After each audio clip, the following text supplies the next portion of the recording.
Hello and welcome दोस्तों। आज की इस वीडियो में मैं बात करूंगा कि कल के लिए हमारा जो इम्पोर्टेंट लेवल है निफ्टी में और बैंक निफ्टी में किस तरीके से होगा। उससे पहले आज मार्केट जिस तरीके से क्रैश हुआ है, मुझे इतना ज्यादा एक्सपेक्टेशन नहीं था कि बाजार इतना ज्यादा गिर जाएगा। जो भी 3 दिन का जो रैली था उसको एक ही दिन में पूरा का पूरा खत्म कर दिया है। मैंने हालांकि पिछली वीडियो में वार्न किया था कि बाजार जिस तरीके से 3 दिन पॉजिटिविटी दिखा रहा है, ये टिकने वाला नहीं है ऊपर, क्योंकि जो क्रूड के प्राइसेस है वो कंटिन्यूअस बढ़ते जा रहे थे। और आज ऐसा क्या हुआ, जो ये जो बिग कैंडल निफ्टी में आया है वो इतना ज्यादा सेलिंग क्यों आ गया। इन सब सारी चीजों पे हम बात करेंगे और हम बात करेंगे कि जो इजराइल ने ईरान पे अटैक किया है उस पर भी हम बात करेंगे, वो कितना ज्यादा ट्रिगर किया है क्रूड ऑयल को ऊपर जाने के लिए। ओके, और अंत में हमारा जो लेवल होगा निफ्टी के उस पर बात करेंगे। वीडियो को लाइक और चैनल को सब्सक्राइब आप जरूर कर दीजिएगा। ओके, और आप हमारे इंस्टाग्राम से भी जुड़ सकते हैं। सबसे पहले मैं बात करता हूं कि जो वॉर हुआ क्या, जो वॉर हो रहा है उसमें इतना ज्यादा क्रूड ऑयल क्यों शूट अप कर गया। अगर आप देखो तो हुआ क्या कि साउथ पार्स, दुनिया का जो सबसे बड़ा गैस फील्ड है ईरान का, वहां पे इसराइल ने हमला किया है। ओके, वहां पे इसराइल ने हमला किया है और इस वजह से आप देखो कि जो क्रूड के प्राइसेस हैं वो एक बार जो चल रहा था 103-4 डॉलर के आसपास चल रहा था, सीधा का सीधा शूटअप कर गया। ओके, जिस वजह से आप देखो कि बाजार में ब्रूटल सेलिंग देखने के लिए मिला है। अगर मैं यहाँ पे देखूं, निकेई आज 3.5% के आसपास क्रैश कर चुका है। ओके,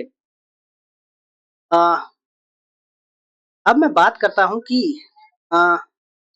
आखिर ऐसा हुआ क्यों। क्योंकि आप देखो तो पिछली वीडियो में मैंने बताया था कि ईरान ने भी वार्न किया था कि ये जो क्रूड ऑयल है इसको मैं $200 लेके जाऊंगा।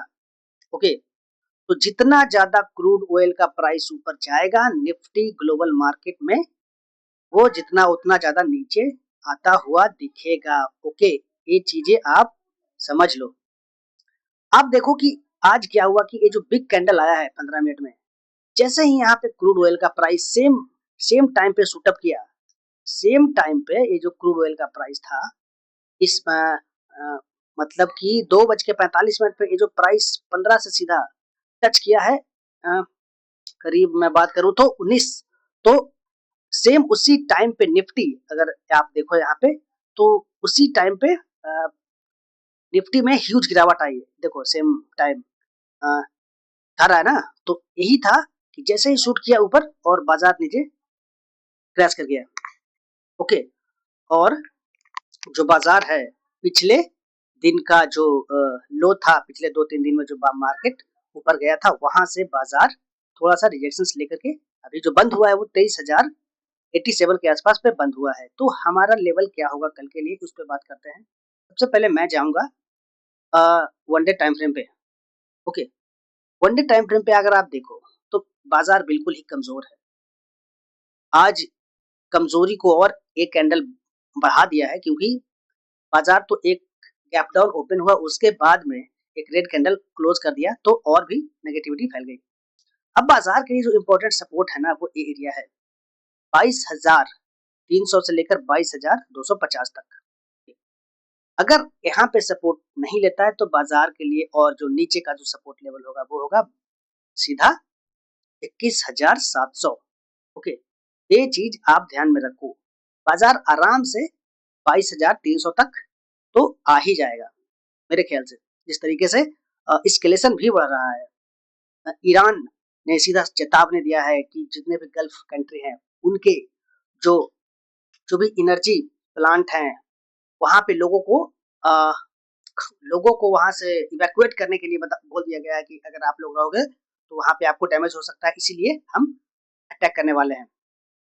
तो कहीं भी से नहीं लगता है कि ये वॉर में थोड़ी रियायत आ रही है। ओके, कल के लिए बिल्कुल ही सिंपल लेवल होगा। अगर ये लेवल ब्रेक होता है जो 23 अगर मैं बात करूं 22,950, इसके नीचे सिर्फ ट्रेड करना शुरू करता है तो ये बाजार और भी नीचे आ सकता है और भी नीचे आ सकता है। ओके, तो ये चीज़ आप लोग ध्यान में रख के चल सकते हो। इसके नीचे तो अच्छा खासा बाजार नीचे आ सकता है। अगर मैं बात करूं तो यहाँ से सेंसेक्स की, सॉरी, बैंक्स में अगर बात करूं, बैंक्स भी अगर आप देखो तो सारे वीक सी हैं। मैं सारे ड्राइंग्स को हटा देता हूँ एक बार। अब देखो, बैंक्स भी अगर इसके नीचे ट्रेड करता है तो एक फिर से गिरावट देखने के लिए मिलेगा कंटिन्यूअस। और बैंक्स में जो एरिया इंपॉर्टेंट सपोर्ट का है वो टूटता हुआ दिखेगा, और बैंक्स आ सकता है इस एरिया पे, जो कि होगा 51,700 के आसपास। ओके, ऊपर मुझे बिल्कुल भी नहीं दिख रहे हैं कि बाउंस आने की संभावना है अभी फिलहाल। ओके, तो ये था हमारा एनालिसिस दोनों में, निफ्टी में और बैंक निफ्टी में। आपको क्या लगता है कल किस तरीके से बाजार रहेगा? क्या ब्लैक फ्राइडे फिर से होगा? क्योंकि फ्राइडे को मेरा जो ऑब्जर्वेशन है क्लियर है कि most of the time Friday को बाजार फॉल ही करता है।